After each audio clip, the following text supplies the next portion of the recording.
Нұрсұлтан қаласындағы балаларға арналған қуыршақ театры өз көрерменімен кезекті қойылыммен қуантты. Әсерлі қойылым Қаракет қорының тосын сыймен жалғасты. Қаракет қорының 1000 теңгеге баспана атты бастамасымен бүгін 495-ші баспананың кілтін табыстағалы жатырмыз.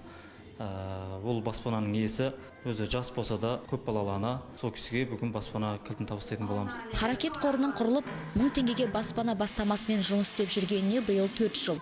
Осы жылдар ішінде 500-ге жуық баспана табысталды. Оның ішінде 2000 жуық бала, мүгедектер мен мұқтаж жандар бар. Қаракет қорының 495-ші баспанасын ұсынайық. Сізге кілтін табыстайық. Бұйырса, мақсат айқын, жоспар ауқымды. Елімізде баспанаға мұқтаж жан қалмаса екен деген мақсатпен құрылған болатынбыз. Сол үшін аянбай еңбек етіп жатырмыз.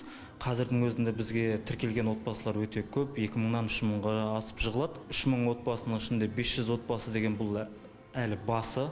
Алда әлі шаруа көп. Тіркелген отбасының барлығын баспанамен қамтамасыз ету керек. Ол үшін халықтан көмек сұраймыз әрине. Ең бірінші демеуші халық қой. Сол 500 теңге 1000 теңгесін Қаракет қорына айына бір рет аударып отырса, үлкен көмек болады ол да.